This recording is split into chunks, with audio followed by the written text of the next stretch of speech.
கர்த்தராகிய இயேசு கிறிஸ்துவின் நாமத்தில் வாழ்த்துக்கள். இந்த நாளிலும் 2 கொரிந்தியர் 5வது அதிகாரம் 11வது வசனத்திலிருந்து கடைசி வரையிலும், அதாவது 21வது வசனம் வரையிலும் நாம் கற்றுக்கொள்ளலாம்.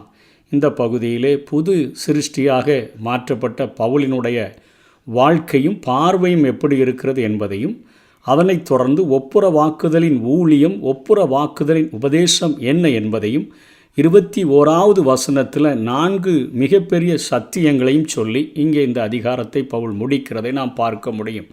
முதலிலே புது சிருஷ்டியாக மாற்றப்பட்ட பவுல் என்ன சொல்லுகிறார்? கர்த்தருக்கு பயப்படத்தக்கதென்று அறிந்து மனுஷருக்கு புத்தி சொல்லுகிறோம், தேவனுக்கு முன்பாக வெளியரங்கமாக இருக்கிறோம். தேவனுக்கு முன்பாக எங்களிடத்தில் மறைக்கவும் ஒன்றுமில்லை, மறைக்க ஒன்றும் முடியாது. நாங்கள் ஒரு திறந்த புத்தகமாக இருக்கிறோம், உங்கள் மனசாட்சிக்கும் வெளியரங்கமாக இருக்கிறோம் என்று நம்புகிறேன். நாங்கள் உங்களுக்கும் ஒரு திறந்த புத்தகமான ஒரு வாழ்க்கையாக நாங்கள் வாழ்கிறோம். உங்களிடத்தில் நாங்கள் எதையும் மறைக்கவில்லை என்று அவர் சொல்லுகிறதை பார்க்கிறோம். இதனாலே நாங்கள் உங்களுக்கு முன்பாக எங்களை மறுபடியும் மெச்சிக்கொள்ளாமல் இருதயத்தில் அல்ல, வெளிவேஷத்தில் மேன்மை பாராட்டுகிறவர்களுக்கு எதிரே எங்களை குறித்து நீங்கள் மேன்மை பாராட்டும்படிக்கு ஏது உண்டாக்குகிறோம். வெளிவேஷத்தில் மேன்மை பாராட்டுகிறவர்கள், கள்ள போதகர்கள், கள்ள உபதேசத்தை உபதேசிக்கிறவர்கள் ஒரு திறந்த புத்தகமாக இருக்க முடியாது. எங்களுடைய வெளியரங்கமான வாழ்க்கையை நீங்கள் அவர்களுக்கு சொல்லி காட்டுங்கள் என்கிறது போல இங்கே பவுல் அப்போஸ்தலன் எழுதுகிறார். நாங்கள் பைத்தியம் கொண்டவர்கள் என்றால்,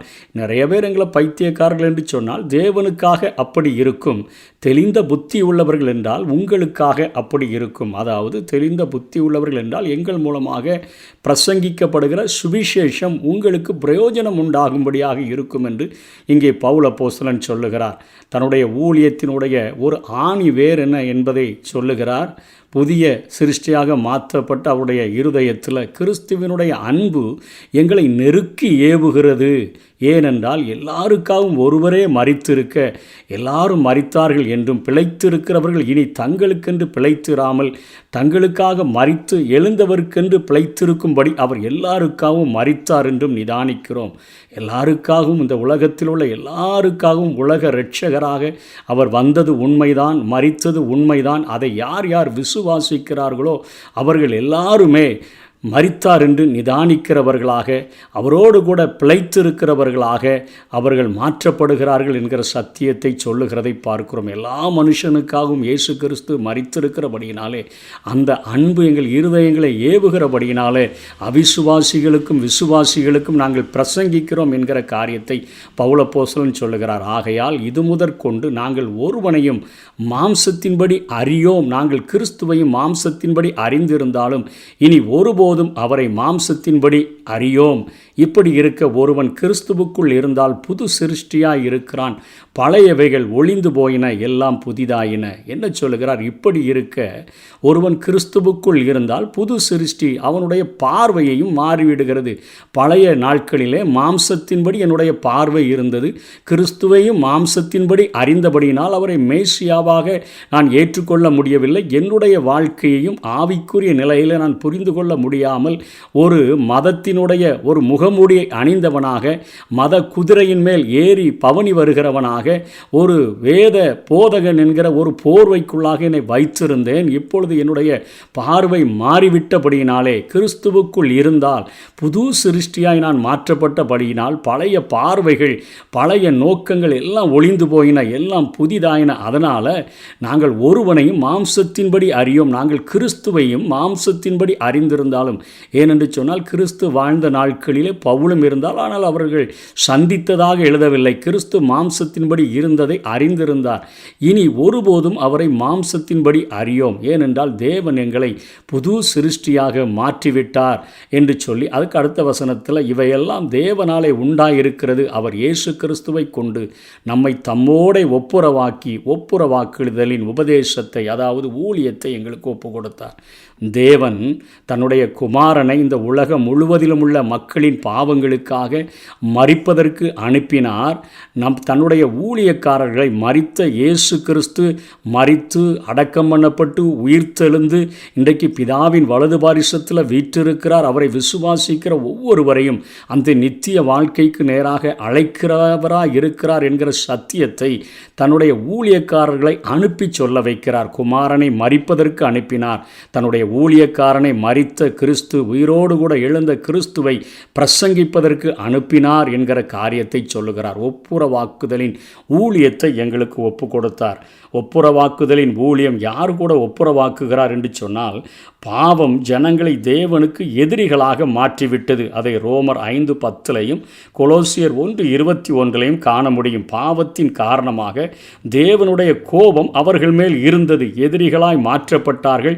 தேவனுடைய கோபம் அவர்கள் மேல் இருந்தது என்று ரோமர் 1:18, என்னாகமம் 25:3, சங்கீதம் 90:7-11, யோவான் 3:36 இவைகளிலே பார்க்கிறோம்.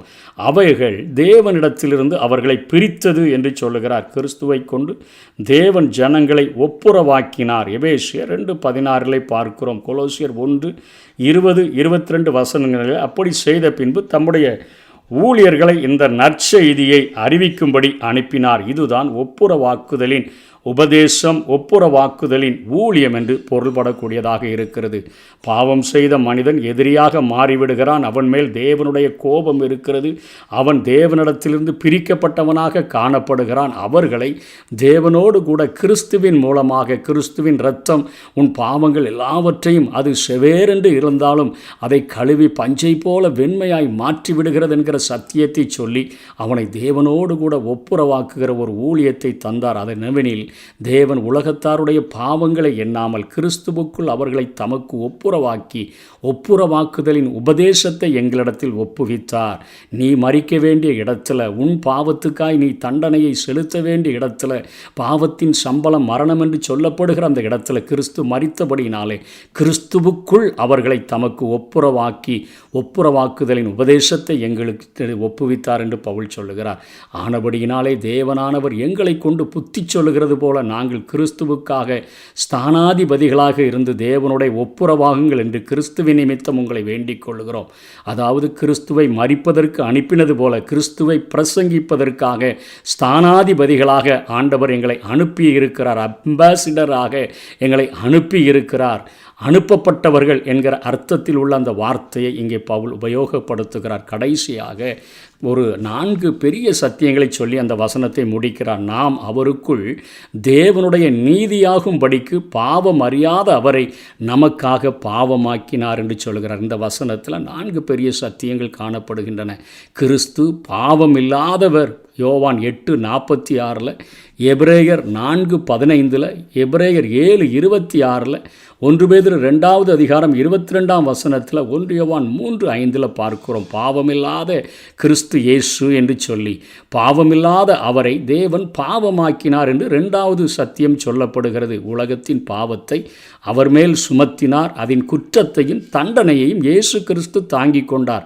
மனிதனுடைய ஒவ்வொரு பாவமும் கொடூரமானது, இயல்புக்கு எதிரானது, இழிவானது, நேர்மையற்ற ஊழலானது. இவை எல்லாம் தேவனுடைய பரிசுத்தமான குமாரன் மீது வைக்கப்பட்டது என்று பவுல் சொல்லிக் கொடுக்கிறதை பார்க்கிறோம். 3வதாக இது நமக்காக நடந்தது என்று அவர் சொல்லுகிறார். அனைவருக்காகவும் ஒருவரே மரித்திருக்க வசனம் 14 சொல்கிறாரே அந்த காரியம் 1 பேதுரு 3:18 ஏனெனில் கிறிஸ்துவும் நம்மை தேவனிடத்தில் சேர்க்கும்படி அநீதி உள்ளவர்களுக்கு பதிலாக நீதி உள்ளவராக பாவங்களின் நிமித்தம் ஒரு தரம் பாடுபட்டார் என்று சொல்லப்படுகிறதை பார்க்கிறோம். நம்முடைய பாவங்களை நிவர்த்தி செய்கிற கிருபாதார பலியாக தம்முடைய குமாரனை அனுப்பினதினாலே அன்பு உண்டாயிருக்கிறது. இந்த பாவங்களை அவர் நம்மீது வைக்காதபடி தேவன் கிறிஸ்துவின் கணக்கில் அதை சுமத்தினார் என்று சொல்லி 3வது காரியம் இது நமக்காக நடந்தது என்பதை பவுல் சொல்லுகிறார். 4வது விசுவாசிகள் கிறிஸ்துவிலே தேவனுடைய நீதியாக வேண்டும், அதாவது கிறிஸ்துவின் மூலமாக நீதிமான்களாக வேண்டும் என்பது தேவனுடைய நோக்கமாயிருக்கிறது. இது நீதிமான்களாக்கப்படுவதையும் கிறிஸ்துவோடு கூட ஒன்றாவதையும், அதாவது ஐக்கியப்படுவதையும் குறிக்கிறது. கிறிஸ்து தாமே தேவனுடைய நீதியாய் இருக்கிறார் என்று 1 கொரிந்தியர் 1:30 வாசிக்கிறோம். விசுவாசிகள் கிறிஸ்துவோடு இணைக்கப்பட்டிருக்கிறபடியினால் அவர்கள் தேவனுடைய நீதியாக மாற்றப்படுகிறார்கள், நீதிமான்களாக மாற்றப்படுகிறார்கள். தேவனுடைய கணக்கின்படி கிறிஸ்து தேவனுக்கு முன்பாக எப்படி பரிசுத்தமுள்ளவராய் காணப்படுகிறாரோ அப்படியே இயேசுவின் மூலமாய் விசுவாசிகளும் தேவனுக்கு முன்பாக கிறிஸ்துவின் பரிசுத்தத்தை தரித்திருக்கிறபடியினாலே அவர்களும் அவருடைய பார்வையில் பரிசுத்தவான்களாக காணப்படுகிறார்கள் என்கிற சத்தியத்தோடு கூட ஒரு புது சிருஷ்டியாக மாற்றப்பட்டிருக்கிற ஒவ்வொரு விசுவாசிகளும் தேவனுக்கும் மற்றவர்களுக்கும் ஒரு திறந்த புஸ்தகமாக அவர்கள் வாழ்கிறார்கள். கிறிஸ்துவின் அன்பு அவர்களை நெருக்கி ஏவுகிறபடியினாலே இந்த உலகத்தில் உள்ள எல்லா மனுஷருடைய பாவங்களுக்காகவும் அவர் மரித்தார் என்கிற அந்த செய்தியை மற்றவர்களுக்கு அறிவிக்கும்படியாக ஒரு ஒப்புரவாக்குதலின் ஊழியத்தை செய்யும்படியாக ஒப்புரவாக்குதலினுடைய உபதேசத்தை போதித்து தேவனோடு கூட ஒப்புரவாக்கும்படியாக கடைசியாக கிறிஸ்து நமக்காக அவர் செய்த காரியங்கள், அவர் பாவமில்லாத அவரை தேவன் பாவமாக்கினார், இது நமக்காக நடந்தது, இதன் மூலமாக தேவன் நம்மை நீதிமான்களாக மாற்றுகிறார் என்கிற சத்தியத்தை மற்றவர்களுக்கு பிரசங்கிக்கும்படியாக இங்கே பவுல் அப்போஸ்தலன் கொரிந்து சபைக்கும் நமக்கும் போதித்தது போல நாமும் மற்றவர்களுக்கு இந்த சத்தியங்களை கற்றுக் கொடுப்போம். கர்த்தர் தாமே நம்மை ஆசீர்வதிப்பாராக. ஆமென்.